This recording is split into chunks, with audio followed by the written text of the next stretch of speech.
It's me, Ari Dotset. I'm here in the 8, as you can see. Listen, just because someone did their duty towards you, that does not excuse them from improving. Let me give an explanation to you.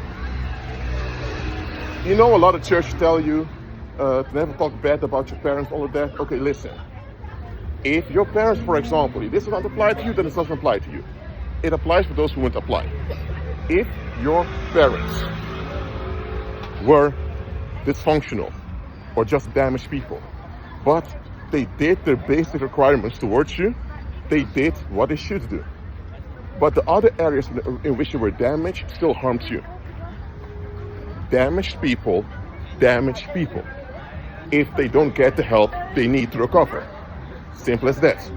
So, if your parents made sure you had a roof above your head, you had food, you had clothes, and all that, that's fine. However, if they were emotionally unavailable, or if they were harsh into your face, or they were uninterested, whatever, they still damage you. Just because the basics they did properly doesn't mean you have to excuse them for all the other damage you got from them. Okay?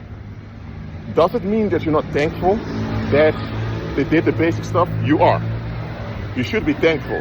But thankfulness does not mean excusing them from their obligation to be safe and reliable. Every human being owes the rest of the species to be trustworthy and safe. So if your parents were dysfunctional or even damaged, and they did not look for help, they were neglectful. That neglect also affected you. You're just not aware of it. You're not going to focus on their neglect and act like they never did anything for you. You're not going to do that. That's dumb. You are going to admit the proper things they did for you and be thankful for that, but you also need to call them out on the other stuff. Simple as that. Since when do we excuse people just because they did one or two things that are right? Look, if your parents didn't know any better or they couldn't do any better due to other mental malfunction, okay, that's different. They did the best they could, you accept the best they could. But if they were neglectful, there's nothing wrong with demanding them to take accountability and to improve now and to admit things. If they're not willing to do that, then that means they're toxic and you have to remove yourself from them. I use parents as an example. This can also be your spouse, okay? Let's say you're married, okay? And your husband is working, he's providing for you and the children, so he's doing his husband role. However, being a husband also implies giving guidance towards you. But guess what? The guy is stuck in a 9-to-5 all the time. The guy is working often. Okay, he still brings money to the table, put food on the table for you, the children, all of that. So, okay, you're not homeless. He's not an alcoholic beating you up and all that. No. But still, he should face his situation like, you know what? I don't function properly as a husband and father being stuck and working so long. So I need to change my mind and I need to look for solutions so I don't have to work that long so that I can spend more time with my family and be there for them. If your husband is not realistic about that, you need to call it out. Because this will cause further and further dysfunction and even irritation in the marriage. Simple as that. Husband, same with you, with your wife. Your wife is not sleeping around. She's not teasing weird men in your presence. So she's not doing any of that. She's sexually available to you and all of that. But if she is emotionally immature, and this emotional immaturity is causing hinder in the household, you have the right to expect her to look for help and to improve. Simple as that. Because if you allow one dysfunction, then more dysfunction will come before you know it. It's completely out of hand. All right? Now look, I'm not saying we should not appreciate people for the good they're doing. We should. We should appreciate people for the good they're doing, and we should also motivate them to become better. And that also implies that when they're not doing better, and it's in their ability to, I'm not talking about things that they can't help, okay?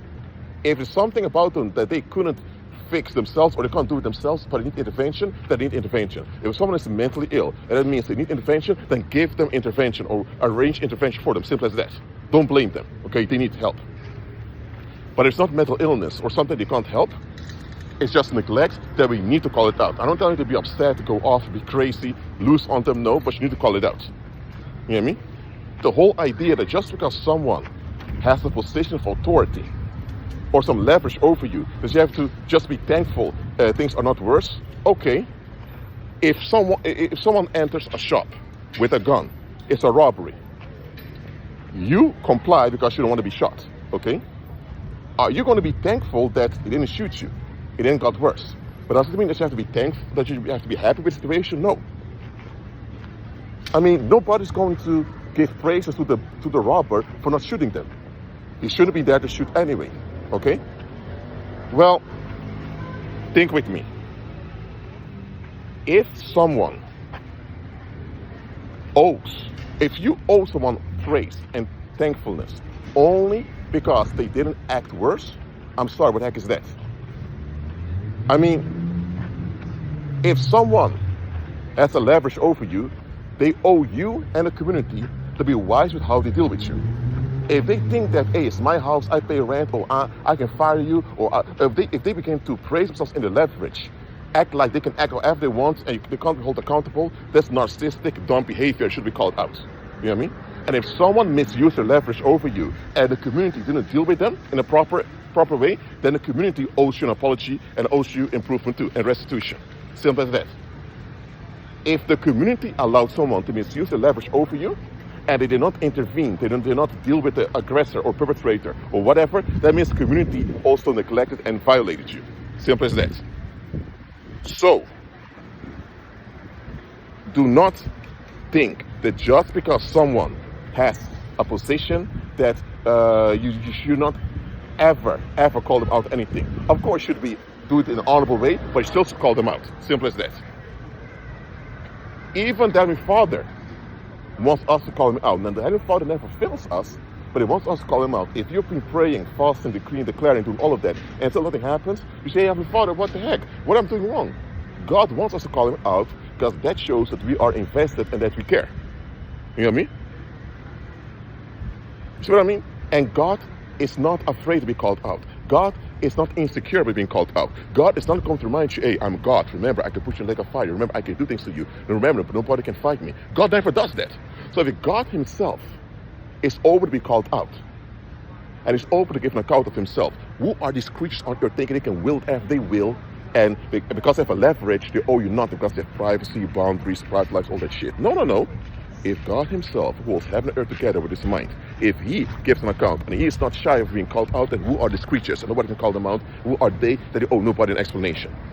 Now, of course, nobody should just demand explanation from them just like that. There must be a reason why you want explanation from them. But the whole idea, I don't owe you any explanation. I don't owe you anything. Who I actually think you are, it's my life. I decide, listen, they're not God. Even God himself gives an account of himself. Okay? So just because someone has a position and a leverage over you doesn't mean that they're off the hook from being challenged in the right way. Was it for now? Go in agreement with Christ and be at peace.